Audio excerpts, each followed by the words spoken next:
नमस्कार।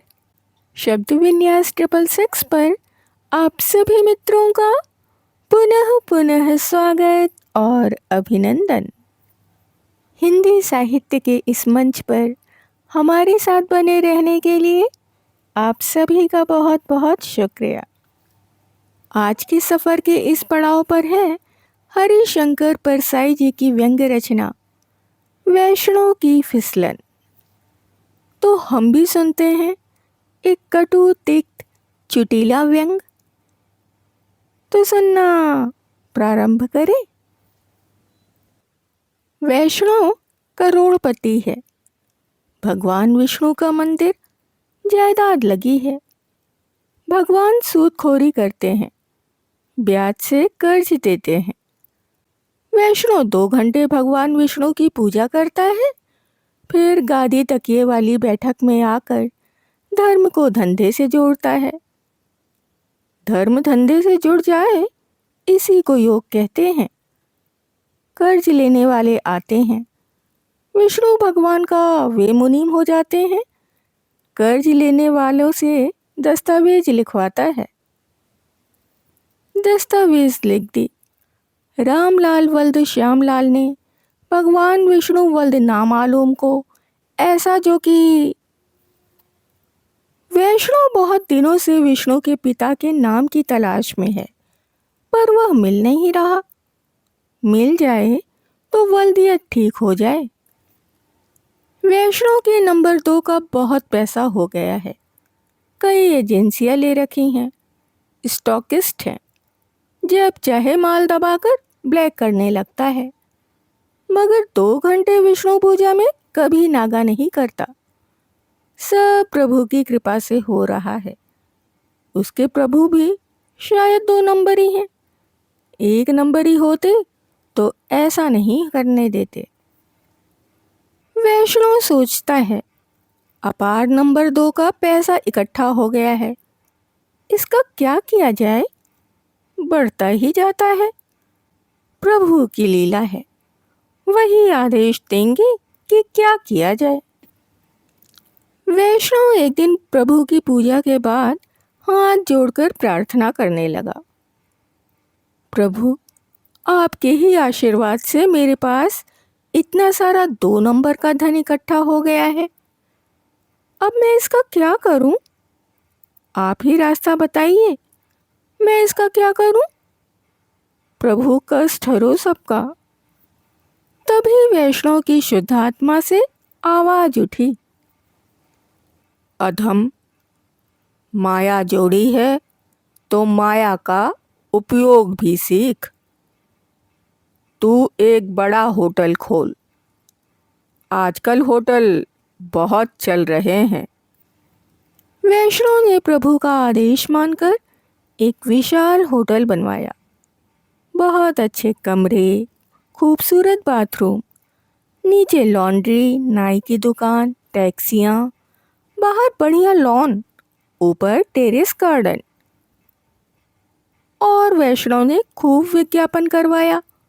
कमरे का किराया 30 रुपया रखा। फिर वैष्णो के सामने धर्म संकट आया। भोजन कैसा होगा? उसने सलाहकारों से कहा, मैं वैष्णो हूँ, शुद्ध शाकाहारी भोजन कराऊंगा। शुद्ध घी की सब्जी, फल, दाल, रायता, पापड़ वगैरह। बड़े होटल का नाम सुनकर बड़े लोग आने लगे। बड़ी बड़ी कंपनियों के एग्जीक्यूटिव, बड़े अफसर और बड़े सेठ। वैष्णो संतुष्ट हुआ। पर फिर वैष्णो ने देखा कि होटल में ठहरने वाले कुछ असंतुष्ट हैं। एक दिन एक कंपनी का एग्जीक्यूटिव बड़े तैश में वैष्णो के पास आया। कहने लगा, इतने महंगे होटल में हम क्या यह घास पत्ती खाने के लिए ठहरते हैं? यहाँ नॉन वेज का इंतज़ाम क्यों नहीं है? वैष्णो ने जवाब दिया, मैं वैष्णो हूँ, मैं गोश्त का इंतज़ाम अपने होटल में कैसे कर सकता हूँ?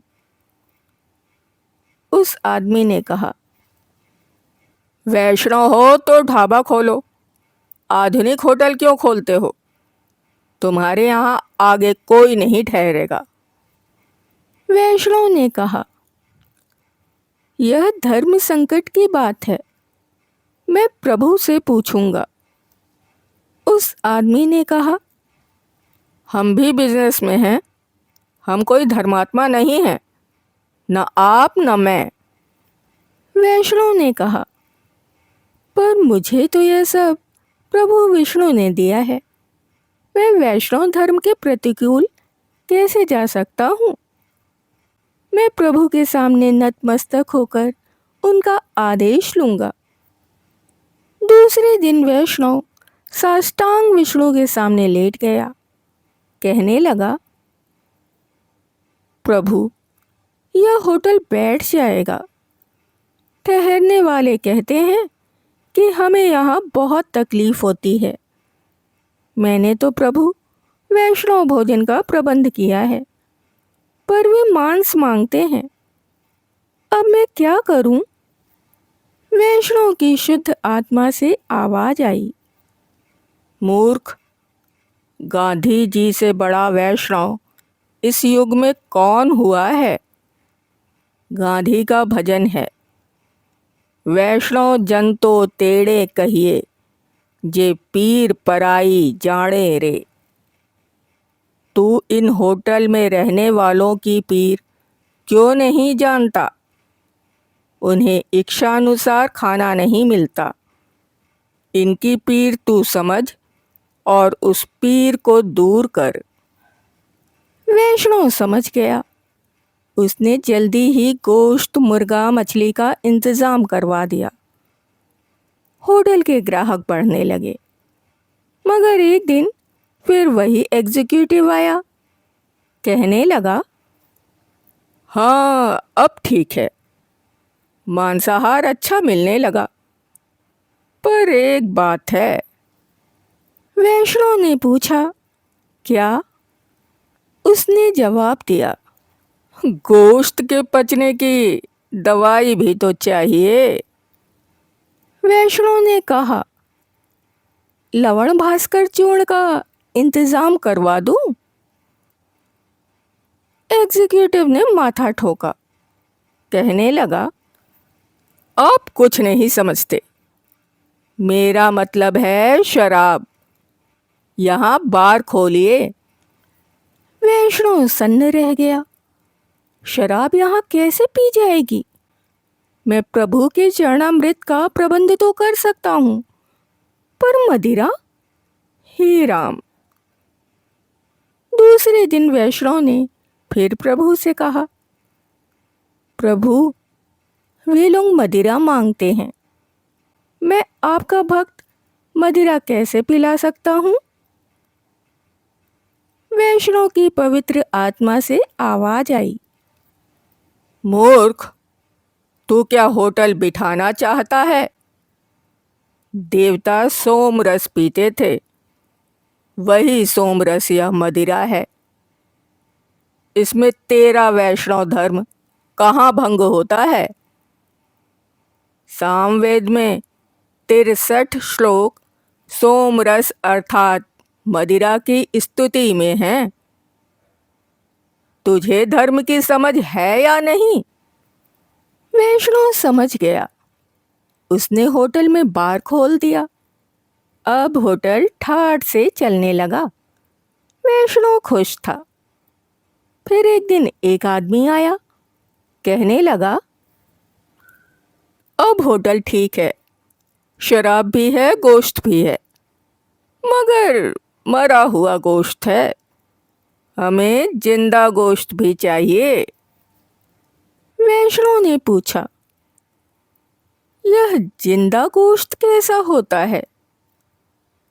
उसने कहा, कैबरे, जिसमें औरत नंगी होकर नाचती है।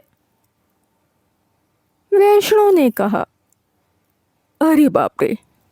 उस आदमी ने कहा, इसमें अरे बाप रे की कोई बात नहीं, सब बड़े होटलों में चलता है। यह शुरू कर दो तो कमरों का किराया बढ़ा सकते हो। वैष्णव ने कहा, मैं कट्टर वैष्णव हूँ, मैं प्रभु से पूछूंगा। दूसरे दिन फिर वैष्णव प्रभु के चरणों में था। कहने लगा, प्रभु, वे लोग कहते हैं कि होटल में नाच भी होना चाहिए, आधा नंगा या पूरा नंगा। वैष्णव की शुद्ध आत्मा से आवाज आई, मूर्ख, कृष्णावतार में मैंने गोपियों को नचाया था, चीर हरण तक किया था, तुझे क्या संकोच है? प्रभु की आज्ञा से वैष्णव ने कैबरे भी चालू कर दिया। अब कमरे भरे रहते थे, शराब, गोश्त और कैबरे। वैष्णव बहुत खुश था। प्रभु की कृपा से होटल भरा रहता था। कुछ दिनों बाद एक ग्राहक ने बेरा से कहा, इधर कुछ और भी मिलता है? बेरा ने पूछा, और क्या साहब? ग्राहक ने कहा, अरे वही, मन बहलाने को कुछ, कोई ऊंचे किस्म का माल मिले तो लाओ। बेरा ने कहा, नहीं साहब, इस होटल में यह नहीं चलता। ग्राहक वैष्णव के पास गया, बोला, इस होटल में कौन ठहरेगा? इधर रात को मन बहलाने का कोई इंतजाम नहीं है। वैष्णव ने कहा, कैबरे तो है साहब। ग्राहक ने कहा, कैबरे तो दूर का होता है, बिल्कुल पास का चाहिए, गर्म माल, कमरे में। वैष्णव फिर धर्म संकट में पड़ गया। दूसरे दिन वैष्णव फिर प्रभु की सेवा में गया, प्रार्थना की, कृपा निधान, ग्राहक लोग नारी मांगते हैं, पाप की खान।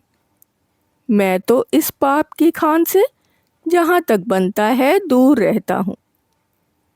अब मैं क्या करूं?